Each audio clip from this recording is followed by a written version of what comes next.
300 से ज़्यादा सीटें आएंगी इंडिया गठबंधन की।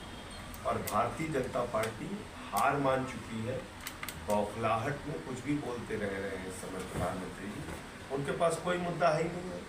10 साल देश के प्रधानमंत्री रहने के बाद एक आदमी को मंगलसूत्र, मुसलमान, हिंदू, मटन, बकरी, भैंस यही करना पड़ रहा है।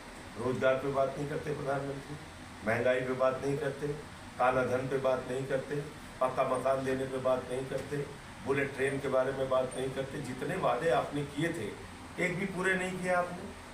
तो देश आपसे अब सवाल पूछ रहा है कि आपने 10 साल की एक भी उपलब्धि क्यों नहीं गिनाई, क्योंकि आपने जीरो पहुंचा दिया इस देश को। जब देश में 50 लाख लोगों की मौत हुई कोरोना में, तब आप ताली बजवा रहे थे लोगों से। अरे ऑक्सीजन और दवा से कोरोना ठीक होगा भैया, ताली और थाली बजवा के और दिया जला के नहीं ठीक होगा कोरोना।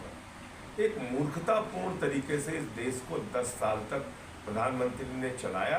अब लोग उब चुके हैं, लोगों को नौकरियां चाहिए, बेरोजगार हैं लोग, तो साफ होंगे पूरे देश से। आप देखिए पीएम माइनॉरिटी पे भी बोल रहे हैं कि एक भी शब्द उन्होंने माइनॉरिटीज के खिलाफ नहीं बोला है और ना ही उनके खिलाफ काम किया है, लेकिन किसी को भी स्पेशल सिटीजन का स्टेटस नहीं दिया। देखिए ऐसा है कि इससे ज़्यादा हंसी की बात क्या हो सकती है।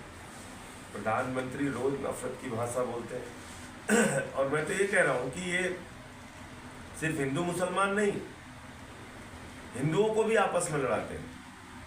पहले हिंदू को मुसलमान से लड़ाओ, फिर हिंदू को सिख से लड़ाओ, फिर हिंदू को ईसाई से लड़ाओ, फिर हिंदू को बौद्ध से लड़ाओ, फिर हिंदू को हिंदू से लड़ाओ, जाट को गैर जाट से लड़ाओ, मराठा को गैर मराठा से लड़ाओ, दलित को पिछड़ा से लड़ाओ, पिछड़ा को दलित से लड़ाओ। ये तो भारतीय झगड़ा पार्टी है, इनका काम ही झगड़ा कराना है। पीएम के रिटायरमेंट वाले सवाल को उन्होंने जब थोड़ा इसका जिक्र किया तो उन्होंने कहा कि मैं पीएम बनने नहीं आया हूँ बल्कि लोगों की सेवा करने के लिए। हाँ तो ठीक कहा उन्होंने। इसका मतलब 1 साल सेवा करके वो रिटायर हो गए। कितना सेवा करेंगे आप? आपकी सेवा से तो लोग त्रस्त हो चुके हैं। इसका मतलब उन्होंने मान लिया कि वो पीएम बनने के लिए तो आए नहीं है, तो जितना अब उन्होंने कहा था 75 साल के बाद वो रिटायर होंगे और दोबारा, इसीलिए जनता उनको तीसरे बार मौका दे ही नहीं दे रही। लोग कह रहे हैं आप आराम कीजिए, आपने 10 साल इस देश का बहुत बेड़ा गर्क कर लिया, अब आप जाइए घर पे बैठ के आराम कीजिए। और आप तो अमित शाह के लिए वोट मांग रहे हैं। आपने खुद स्वीकार कर लिया कि आपको पीएम नहीं बनना है, तो पीएम बनना है अगला अमित शाह को, उसके लिए आप वोट मांग रहे हैं। उसके लिए और आपके लिए अब इस देश के लोगों के दिल में, दिमाग में कोई जगह नहीं है और वो आपको वोट नहीं देंगे, तीसरा मौका नहीं देंगे। पीएम कह रहे हैं कि ऑपोजिशन अपनी भूमिका निभाने में असफल हो गए, 10 सालों में अपनी हार नहीं पचा पाए। अरे भाई तो 10 साल आपको मौका मिला ना, आपने क्या किया ये तो बताइए। क्या हुआ 15 लाख का? आपने 15 लाख करोड़ रुपए अपने पूंजीपति दोस्तों का माफ किया है। आप कहते हैं हम झोला लेके भाग जाएंगे। अरे झोले की चेकिंग होगी भाई, क्या क्या लेके भाग रहे हैं? ऐसे थोड़ी झोला लेके भाग जाएंगे आप, इसमें चेकिंग होगी क्या क्या लेके जा रहे हैं। आपने अपने दोस्तों के लिए काम किया है, इस देश के लिए काम नहीं किया। बिजली हो, पानी हो, सड़क हो, कोयला हो, गैस हो, स्टील हो, रेल हो, सेल हो, सब तो अपने दोस्तों को उठा के दे दिया आपने। 500 फेज का इलेक्शन है, उड़ीसा में कह रहे हैं कि बीजेडी सर्वाइव भी नहीं कर पाएगी। देखिए ऐसा है, विपक्ष की जहां जहां पार्टियां हैं, जब परिणाम आएगा तो आप देखिएगा एक तरफा उनके पक्ष में, इंडिया गठबंधन के पक्ष में परिणाम आएंगे। बीजेडी तो घुमा फिरा के इनके साथ रही, बावजूद इसके लोग बीजेपी की एंट्री उड़ीसा के अंदर होने नहीं देंगे। उसका सबसे बड़ा कारण है बेरोजगारी और महंगाई। उसका सबसे बड़ा कारण है भारत के संविधान को मोदी जी खत्म करना चाहते हैं, आरक्षण की व्यवस्था को खत्म करना चाहते हैं, चुनाव की व्यवस्था को खत्म करना चाहते हैं, पुतिन का मॉडल इस देश में लागू करना चाहते हैं, किम जोंग का मॉडल इस देश में लागू करना चाहते हैं। ये अंतिम चुनाव है इस देश का, ये याद रखिएगा। एक तानाशाही से देश को चलाना चाहते हैं।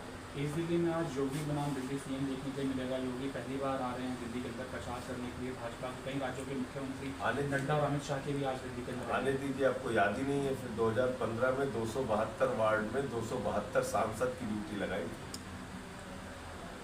बीजेपी ने। 2015 में 272 वार्ड में 272 सांसद की ड्यूटी लगाई थी, और जब परिणाम आया तो 67 सीट केजरीवाल को मिली, 3 सीट बीजेपी को मिली। जनता ने स्कूटर पार्टी बना दी, स्कूटर पर बैठो जाओ। तो इसका सबका कोई फर्क नहीं पड़ता। सवाएं लोकतंत्र है, सबको आना चाहिए, भाषण देना चाहिए, अच्छा बोलना चाहिए, कोई दिक्कत नहीं। आपके साथ संजय जी आज एप्रीहेंशन आपने बताया है कि सीएम पर हमला हो रहा है। नहीं, इसके तो पहले भी प्रमाण है। 23 दिन तक जेल के अंदर उस व्यक्ति को इंसुलिन नहीं दी गई जो दिल्ली के करोड़ों लोगों के लिए दवा का इंतजाम करते हैं। पहले भी केजरीवाल पे हमले हो चुके हैं, पटेल नगर मेट्रो स्टेशन पे, मेट्रोज के अंदर, राजीव चौक पे खुलेआम। ऐसे ही स्लीपर सेल्स का, ऐसे ही बददिमाग पागल लोगों का तो इस्तेमाल करती है बीजेपी। तो बीजेपी और नरेंद्र मोदी ने अरविंद केजरीवाल पर हमले की तैयारी कर ली है। उनकी जान भी जा सकती है, इसमें मैं बता रहा हूँ। इसलिए चुनाव आयोग से हम लोग सारे सांसद, विधायक, मंत्री चिट्ठी भी लिख रहे हैं और मिलने का समय भी मांग रहे हैं कि केजरीवाल की पर्याप्त सुरक्षा का इंतजाम करें, वरना उनके साथ जो भी घटना घटित होगी उसके लिए सीधे तौर पे पीएमओ और प्रधानमंत्री नरेंद्र मोदी जिम्मेदार हैं। और हमला तो मान्य